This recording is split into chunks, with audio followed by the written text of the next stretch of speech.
Hey friends, thank you so much for tuning in. I know that you have limitless options when it comes to YouTube and that your time is valuable, so I'd like to thank you for spending your valuable time with me at the Fast Draft Method. At the Fast Draft Method, on the Fast Draft Method, with the Fast Draft Method, here at the Fast Draft Method. My name is MCH. I am a professional screenwriter and filmmaker, and every week I will be dropping new videos, mostly screenwriting tips and tricks. But sometimes I'll have interviews with filmmakers, fellow screenwriters, actors, or maybe I'll just sit and talk about movies, because that's what I love. I love movies. So if you're getting any value from this, or you think this is really cool and you want to tell other people, hey, by all means, bring them on by. And if you dig it, please like and subscribe. And if you want to do a deeper dive into the Fast Draft Method, click the link in the description below and I will get you sorted. Here's a pro tip.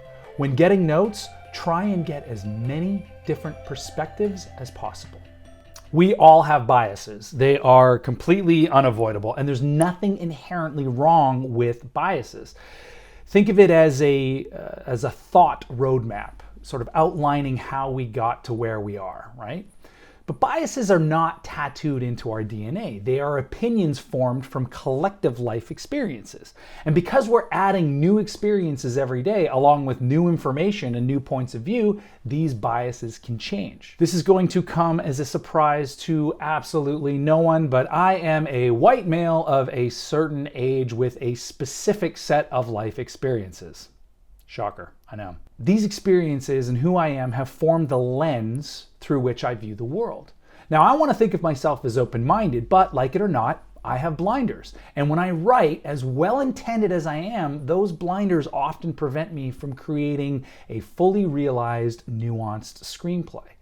So when I finish writing a script, I have two choices. Number one, I can unapologetically stamp it, say this is perfect, throw it out into the world and be free, go, turn into a film. Or number two, I can acknowledge my blind spots and seek advice from those whose perspectives differ. I choose two.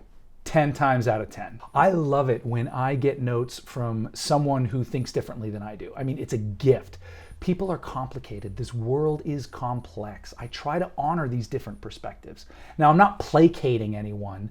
I'm not checking off any boxes. And I'm not losing anything by being inclusive. I'm gaining knowledge and perspective. So I recently wrote a female-led revenge thriller that dealt with trauma and abuse. And one of the criticisms I received was that the secondary character, who was a police officer, who was also a man, seemed to be the savior. Right? And this was a no-no, considering that my protagonist was an absolute badass and should not have needed saving. So I wrote the cop as a conduit for the audience. Initially, it was more of a device than a character. Look, it was an early draft. All right, I just wanted to get my thoughts down. So he was there to decipher the mystery as it unfolded. So when the climax hit, the cop, because he was a cop, ended up solving the crime. Okay, that's fine, but in doing so, apparently it weakened the protagonist's efforts.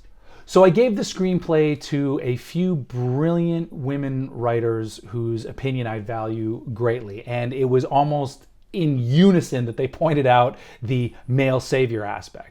Now, this is not what I intended at all. And so while I tried to justify what I meant by having the cop solve the case, right? He's like, no, the cop is just solving the case so that the audience can play catch up, blah, blah, blah, blah, blah. They said, again, almost in unison, it doesn't matter what you meant, this is how it reads, and it's unsatisfying to have your protagonist appear to be so passive. So with a feeling of abject humility, I dove into the rewrite, and the first thing I decided to do was change the gender of the cop. You know, why did the cop have to be a male? She didn't. And then I upped her role, which is something I would have had to do anyway because the cop was merely a plot device, so the role needed to be upped. But when I upped her role, in doing so, I was able to create something much more compelling. Now these two kick-ass women were essentially adversaries. Right? And they came together wanting the same thing, justice. Now, my protagonist wanted justice because she was personally wronged, and the cop wanted justice because that's her job as a police officer. Step two was saying, well, how would this duty-bound police officer relate to this woman who has taken matters into her own hands? Do they have a shared story? What was the connection? So this change sparked an idea, and then another. And then I thought, well, what if this is more like the TV show Killing Eve?